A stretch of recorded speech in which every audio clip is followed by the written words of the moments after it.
All right, guys, we're going to be talking about probability rules today, in case you missed this lesson or just need a refresher. This is going to be Unit 4, Day 2. This is going to be pages 6 through 10 in your student packet. It's pages 6 through 10.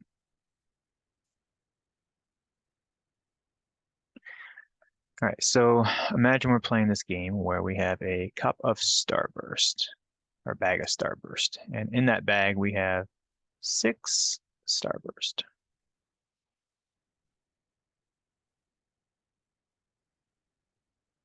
And in that bag of Starburst, 4 are red and 2 are yellow. And what you're going to be doing is you're going to draw out 1 Starburst. You're going to replace it. And then you're going to reach in for another and draw that. If the color matches, you're a winner. So if you get 2 reds, that's a winner. If you get 2 yellows, that's a winner. If you get a red or a yellow, in your 2 draws, then that's going to be a loser. So let's imagine we played the game and we are coming up with some scenarios for estimating the probability. So let's say you played the game 10 times. It might be possible to get perhaps 6 of those be matching, right? So in this case here, I would say, well, 6 out of the 10, that's 60%, which of course, this is an experimental probability because we haven't calculated the actual theoretical probability yet. Now, as you know, when we combine our results, we get more accurate answers. So let's say we have our whole class. And let's say there are,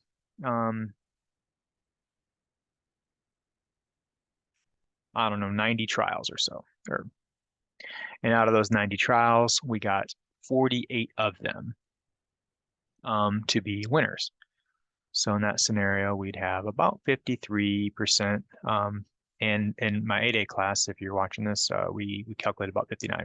So pretty close, a little bit more accurate. That's also experimental probability because, again, we haven't actually calculated what it theoretically would be.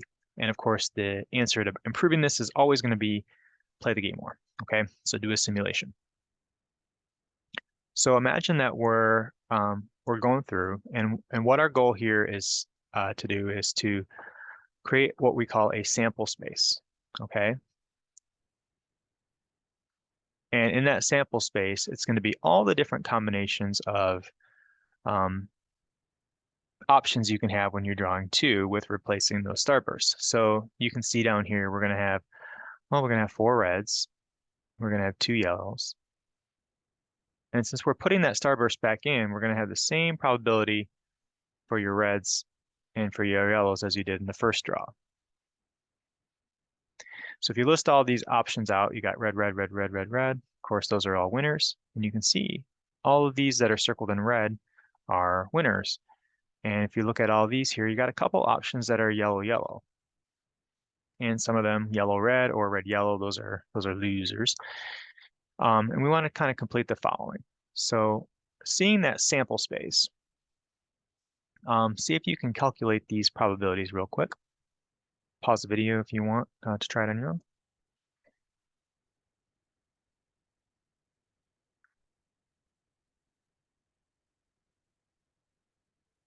Okay, so the outcomes with red should be about 16 out of 36. We have 36 total possibilities, so it's about 44%. The outcomes with yellow should be 4 out of 36, about 11%. And the outcomes overall probability, well, it's going to be the red or the yellow, so we're going to add those together. And you get about 20 out of 36, which is 55%. Now, that's pretty close to our simulated. In my 8A, we simulated 59%. Here, on this sample data here, we simulated 55% or 53%. So not bad, not bad. And again, this 0.555 is the probability of winning red or winning yellow. Now notice there's no overlap here. So, when we're going through calculating those probabilities, I don't have to account for any that could be one or the other or both. So it's just going to be those additions. All right, so let's kind of review some of the important ideas for this. All the probabilities in a probability model will always be between 0 and 1. Probabilities should add to 1. And for any probability model, you want to list all possible outcomes. So that's what our sample space does, okay? Now, we don't always have to list every sample space, especially when we get into real theoretical things where there's so many options that it would be very tedious to write them down. But that's what a sample space is, listing all the options. So the probability of an event happening is the number of ways it can occur divided by the total number of possible outcomes. A complement is something that is 100% minus what the event is. So in the complement notation, you're going to see this little A with the C coming up above it. That just means not, okay? And it's just going to be 1 minus the probability of that event happening. For mutually exclusive events, we sometimes call them disjoint, and those are events that cannot happen at the same time together. So in our problem here, these getting yellow, yellow and getting red, red, those were mutually exclusive because they didn't happen at the same time. It was one or the other. So the general probability rule for that is simply adding them together. When you say the word or, you want to think addition. So the probability of two events happening that are mutually exclusive is the probability of A plus the probability of B. All right, pause the video, see if you can try these problems here, read through the question.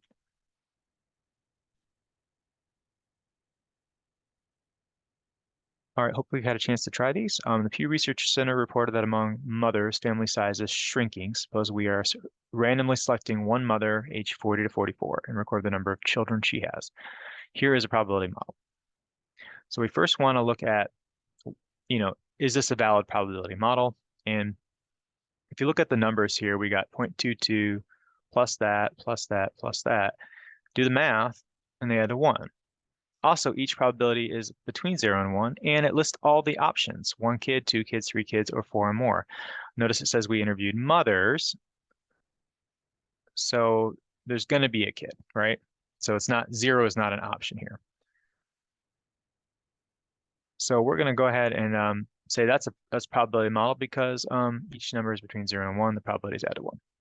Why the events have one child and have 2 children are mutually exclusive because can't have exactly 1 child and exactly 2 children at the same time.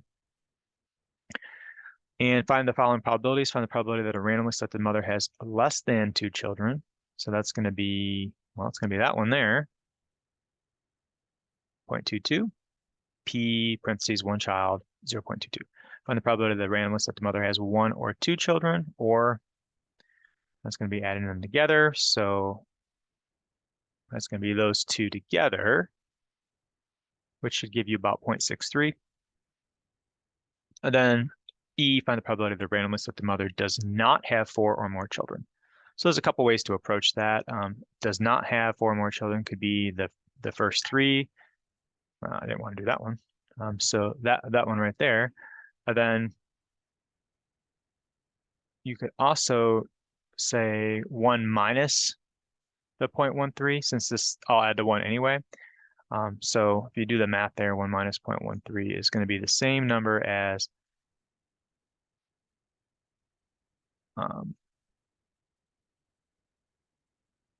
the numbers that are added up together.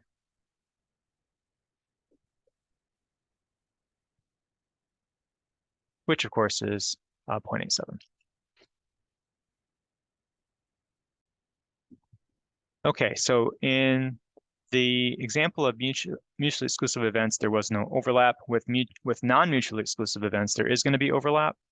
And so when I see the word or, that indicates one or the other or both. And so the both is always going to be what's kind of in the middle of that Venn diagram. So on this box here, you're going to have a few different questions to answer. See if you can answer these 3. What's the probability of only event B? Well, that's going to be just this one right here. So we don't want to include the 0.3. Even though 0.3 is in B, it's only B is 0.2. What about A and B? And is here. So that should be 0.3. That's your overlap.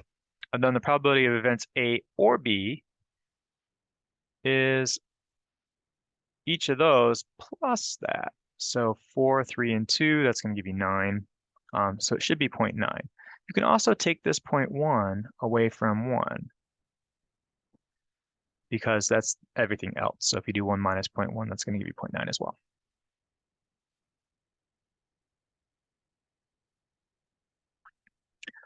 All right, you also missed out on some rock, paper, scissors, and coin tosses. So let's do a little quick simulation. Let's say we have a class of 30 and we have the following situations. Some of them are going to win a coin toss. Some of them are going to win, lose, or tie, rock, paper, scissors. And there's going to be this combination of all of these. I didn't want to hide this one quite yet. So you'll list those combinations out. You either won the coin toss and won rock, paper, scissors, won the coin toss and lost rock, paper, scissors, or won the coin toss and tied rock, paper, scissors. And the same options for rock, paper, scissors could happen with losing the coin toss. So if you look at all 6 of those, they should add to 30.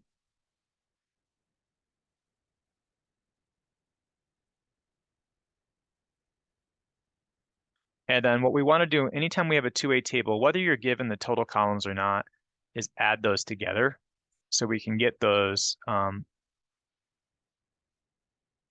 total columns. So 11, 10, 9, and then 17 and 13. And all of those will give you your total. Grand total out here in the bottom right. Now I want you to see if you can do this one here.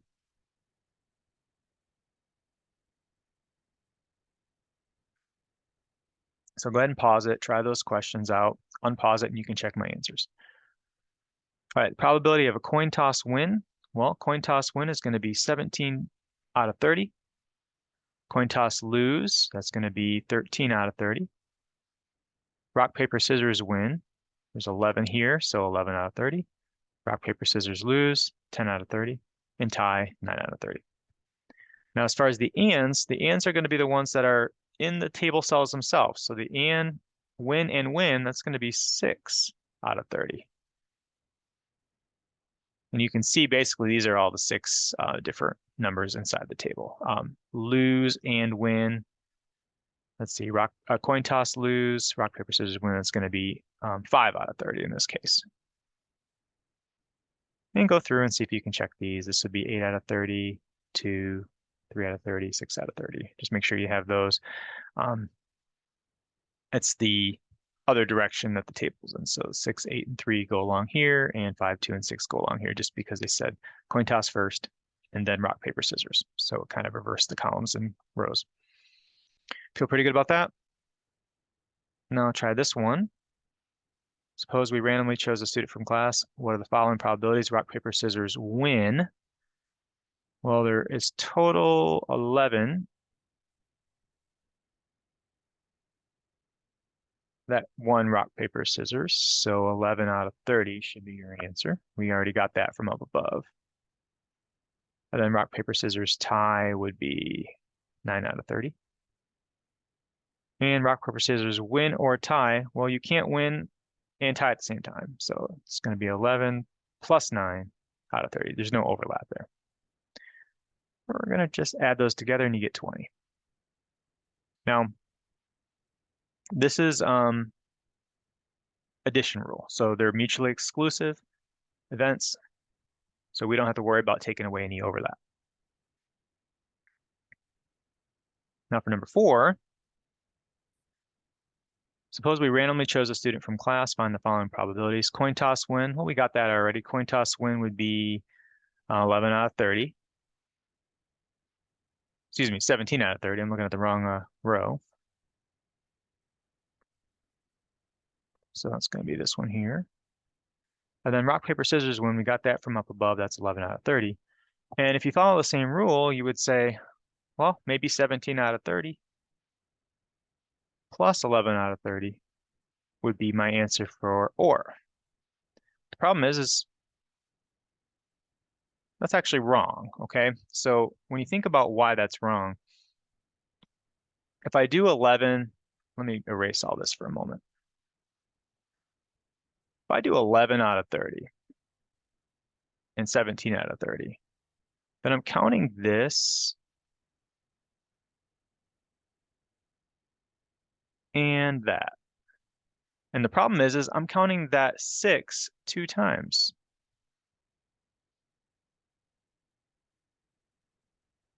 Because there are some people that won both. So we have to take that away when we're doing your calculations. So it's not going to be 28 out of 30. It's going to be 28 minus 6. 28 minus 6. So it's going to look like this. You're going to add your 17, your 11, and then you're going to take away your 6 because we counted that twice. That's your overlap. Your overlap's always usually called your and. So we want to take that 6 away, and that's going to leave us with 22 out of 30. And so these events, as you might imagine, are not mutually exclusive because they can occur at the same time.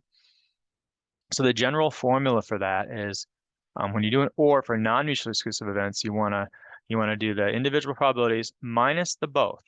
That part's crucial to be able to get that right.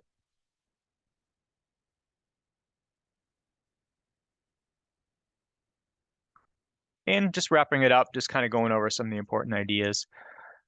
Let me clear this out here.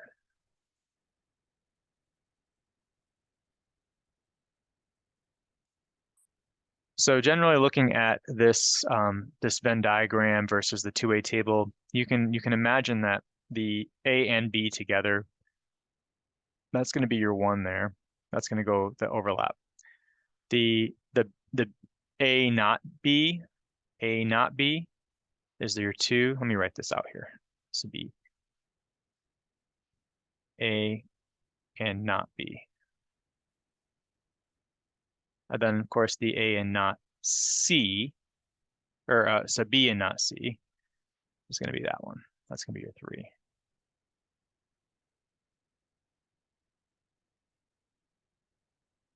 B and not A. I don't know why I keep saying C. I look at that C and think C. And so that 3 is going to go there. And then the outside, that's your everything else, right? So that's going to be like your not A and your not B. So the general addition rule is going to look like this. Probability A or B equals probability A plus probability B minus the A and B.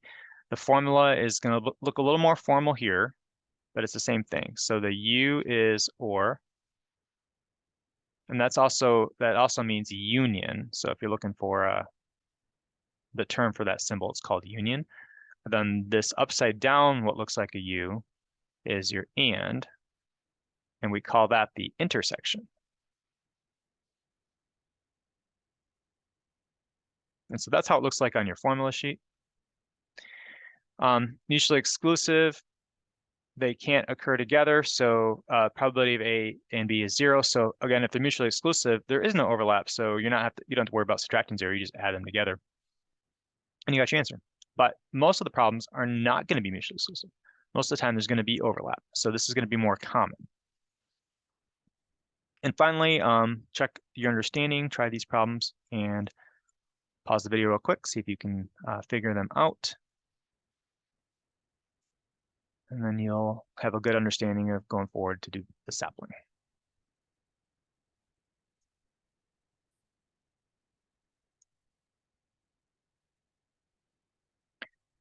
All right, hopefully you've got a chance to work these out. Now I want to look at this question here. Anytime you have a two-way table, notice that this did not give you total columns. It's best to kind of write those out. So anytime you don't give them, just kind of add them together down, add over, and then always get the total over here. So these should all add to 116. 82 plus 34 is 116, or 70 plus 46 if you're going this way. All right, part A. Explain in plain language what POC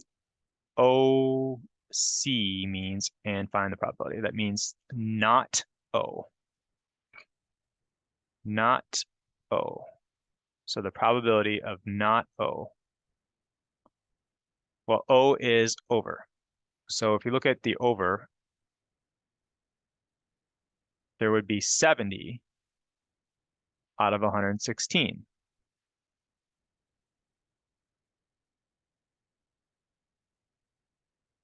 that means you could do the not O, which is 46 out of 116, because those are what's left over. Another way to think about it is this. You could do 1 minus 70 out of 116. But really 1 is 116 out of 116. And if you subtract 116 and 70, you get, shocking, 46 out of 116. So that's about 0.397, and that's going to be the answer to that one. B, why are O and R not equal to each other? Well, because O and R, if you look at those two, don't mind if I erase these. If I look at O, that's this one, and R, they cross at 58. I don't know why it did that. There we go. They cross at 58. And so there's an overlap. So you can't just add them together. You got to take away the 58 in this case. So that's going to look like this. Over the roll, replace when empty are not mutually exclusive. Meaning you want to do 70 out of 116 plus 82 out of 116. But then you want to take those numbers and you want to subtract the overlap. And you get 94. You could also add the individual numbers here. I kind of went over some of these here, but let's look over here for a minute. You could also do 12, 58, and 24, right? You could do the individual units. So 58 plus 12 plus 24. Now those are going to add to 36 plus 58. That's also going to be 94. And you could still put that over 116 to get that probability as well. But the formula has you subtracting it like that. All right, question C, make a Venn diagram. I would do something maybe like this, where I would do over and replace. So I want to do the not, like the over, but not replace the roll. That's going to be your 12. Replace, but not, not over. Goodness gracious. Replace the roll, but not over the roll, over the roll. That's going to be 24. Little word diarrhea there. Then the middle there is going to be 58. That's going to be your overlap. And then this 22 here, that's going to be your not either. So that's going to go on the outside when you make your Venn diagram. And those should all add up to your total, which is 116. And then letter D, write the event does not replace the roll and prefers the toilet paper over the roll in symbolic form and find the probability. So does not replace the roll is R with that C exponent, and then over is going to be O. That's your symbolic notation. And that's going to be this one right here. Does not replace, so it's not in the replace one, and it's over. And 116 is still your denominator, so you get about 0.103. Guys, hopefully that was helpful for you. Let me know if you have any questions. And do your sapling 5.2, which is Unit 4, Day 2.